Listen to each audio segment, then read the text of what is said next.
Hello, hello. You're watching Trending with the Tennessee Tribune. I'm Ashley Northington, the founding director at DENOR Brands and Public Relations. I'm here on behalf of the Tennessee Tribune with candidates for Juvenile Court Clerk to learn more about why they're running for office. We're here to dig deep on the issue so that you can learn about what matters to you most when you go to vote. So let's jump right in. So I'd like to ask each of you just to introduce yourselves and let the audience know who you are and why you're running for office. Sure. Thank you for the opportunity, Ashley. My name is Lonnell Matthews, Jr. I'm running for the office of Davidson County Juvenile Court Clerk. And I'm running because I think that the most vulnerable young people in our city come in contact with juvenile court. I have a 15-year background or career at the YMCA in youth development. I spent the last years of the Y as District Executive Director of Youth Outreach, supervising programs like YCAP, Black Achievers, Latino Achievers. But I'm also a former two-term council member representing District 1 and spent the last 2.5 years directing the Office of Neighborhoods and Community Engagement for the city. And so this is the perfect opportunity for me to bring both of those background and experiences to serve those young people that come in contact with juvenile court. Sure. Mr. Joyner. Thank you, Ashley, for having me. My name is Michael Joyner.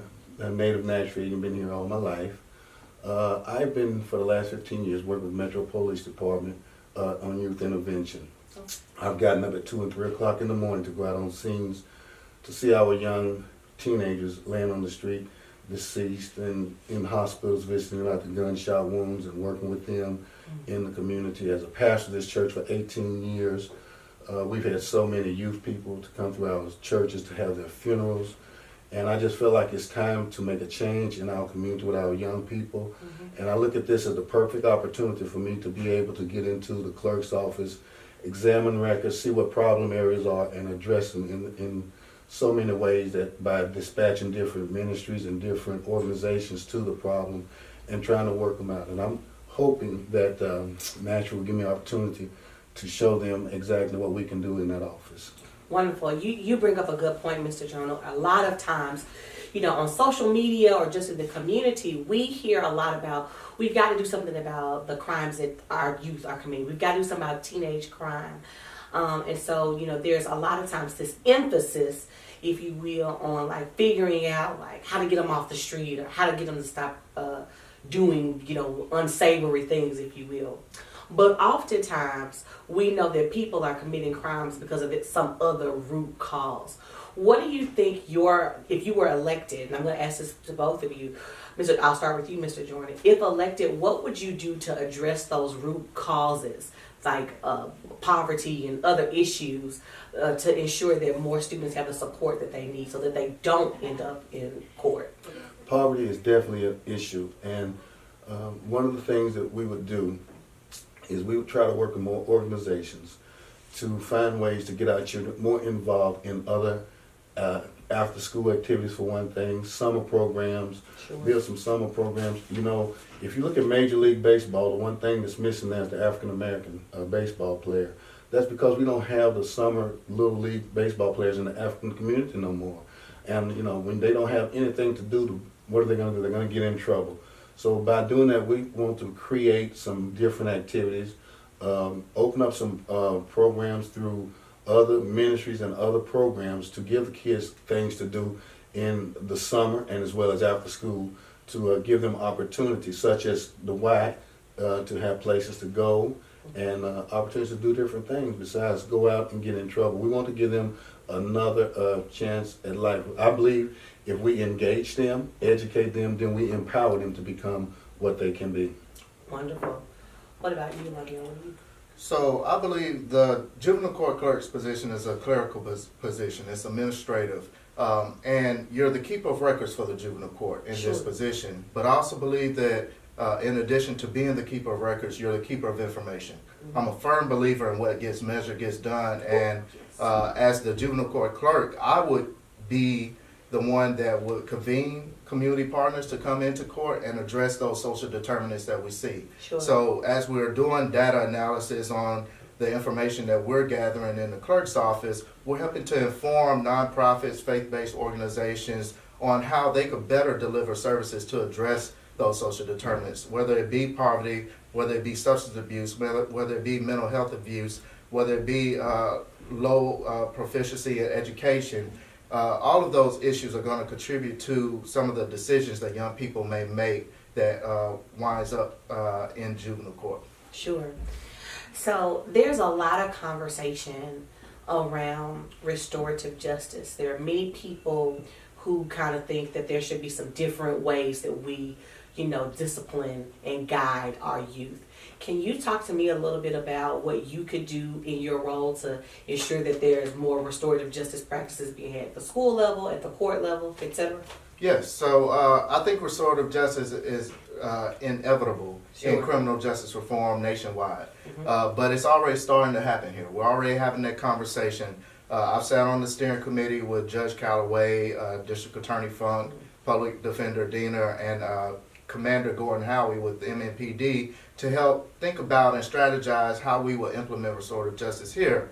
And so that work is on the way. We're working with a nonprofit called the Rafa Institute that's coordinating some of that work. And it's all about changing the philosophy from crime and punishment to restoring harm that's done in the community, so addressing the trauma. And that's one thing in my office as the clerk. I want to make sure that my staff are trained in restorative justice, that they're trained in adverse childhood experiences and trauma-informed care, because we're the first people that people see when they come to juvenile court. They file petitions in our office, and when they leave after a case, most likely they're going to see the clerk as they exit. And so I want people to be able to come into court, be treated with some integrity, be treated with dignity, and be able to leave the court better than they came, no matter what situation brought them there. Sure. Absolutely. I think that restorative justice has already begun here in this city, and people like him that have done some good work through the restorative justice department, is doing a great job at working at that as well. Like him, I worked with Gordon Howie and Juvenile Court in some restorative justice program that we did at one particular high school here, where we went in and we picked out some kids that were not in trouble but looked like they were headed that way, and we intervened, and we went to their houses, knocked on the door, sit down, talked to them, and we wanted to make sure that they were that they did not have to go the way that they were going. In the office of clerk, it gives us access. First thing, it gives us access to records. It shows us what's going on. It shows us where it's going on. And when I get into that office, I will look at records. I will listen to records. I will dispatch people and ministries and organizations to where the records are saying this is the problem that we're having here. Restorative justice must take place in the city. There was a time when I was in school with the things that we got paddlings for and our parents came down. They take our young kids to juvenile court for that now. And we've got to stop that trend. Right. So, Mr. Joyner, talk to me a little bit about, you mentioned you're getting in trouble in school and you go to court if you get in trouble. What should the relationship look like between the juvenile court office and Metro Public Schools or private schools? What should the relationship be between the justice system and schools? Tell me about what your vision would be. I think the clerk's office, along with the judge office, Ms. Sheila Calloway, along with Metro Public Schools and Metro Police Department, needs to have a sit down and talk and examine what's going on in our schools. How can we fix this problem without injuring our kids permanently? How can we set some programs in place that will make them more comfortable, as well as make our teachers feel safe, make our streets feel safer, and to rebuild the confidence in the kids, to let them know that, listen, we're not giving up on you because you've gotten in trouble. We're not giving up on you because you committed a crime. There's still hope for you. Right. And if we partnership with all three or all four groups, then I think we can definitely make a difference in the lives of all the kids. We make a difference in one life, that makes it well worth it. But I believe with a partnership along with the clerk's office, and my office will be more than willing to collaborate with any organization in this city to make a difference in our young people. Wonderful. I love to hear that. What about you, Mr. Matthews? What would your vision be for that relationship Well, I think the relationship is already there. Juvenile court and schools already work together on issues of truancy, making sure that kids are in school and present, first of all. But we've actually taken that relationship a lot further through the PASSAGE initiative. And PASSAGE stands for Positive and Safe Schools Achieving Greater Equity. And that's a partnership between Metro Schools, Juvenile Court, and the Oasis Center, where they create a steering committee to look at school discipline reform, to address some of the contributors to the school-to-prison pipeline. And I believe that it takes both the schools and the detention or the juvenile justice system to work together to end that school-to-prison pipeline. PASSAGE, in looking at school discipline reforms, we're trying to reduce suspension and expulsions because those are the things that lead young people to increase the bad decisions they may make and end up making bad decisions in the community, which bring them to juvenile court. If we want to decrease recidivism, if we want to decrease disproportionate minority contact with the juvenile justice system, we have to start at the home and we have to intervene at school so that it doesn't escalate and continue to juvenile court. Sure. So tell me, what do you think the biggest issue is facing the juvenile justice system, and how would you, through your position as clerk, work to solve that issue? So the biggest issue for me is disproportionate minority contact. I've talked about that. It's a nationwide issue. Sure, it is. But it's a huge disparity in the number of African American, especially African American males, but African American young ladies are starting to increase their contact with the juvenile justice system, and we have to get that right. It's not just an anomaly. It's not that African Americans in this city are 27% of the population, but 60% of the population that comes in contact with the justice system. And so we have to address that disparity because it's happening for a reason, and the reason that it's happening is not because of the decisions or the alleged crime that may bring someone to the court. It's because of the disparities, the social determinants that we talked about earlier that we're not addressing as a community. And I believe as the clerk, I'm someone that will be able to champion young people and help be an advocate and help inform what we can be looking at, what we have to look at, and also trying to drive the policies and things that we need to change systemically to remove some of those barriers that may stand in the way of people. Wonderful. What about you, Mr. Joyner? What do you think? I agree with Mr. Matthews. We truly have an issue, especially when it comes to the African American young people. When you go to juvenile court now, 90% of what you see in there is going to look like us. It's going to be African American kids. And we've got to find a way to tap into our community and make a difference in them. We've got to show them different ways of life. We've got to show them that you're not less than because of the color of your skin, that you can still be, there's some Obamas among you that's out there still. There's some doctors among you. There's some lawyers that's still out there among you. You're not a victim of your color. You can be what you choose to be. I've been pastoring the church for 18 years. I've done 15 to 20 funerals of young people at my church. None of them have ever been my members. And I champion that, and I take pride in that because we're setting an example through that way. And we had one of the largest youth programs in the city at one time. They've gotten older now.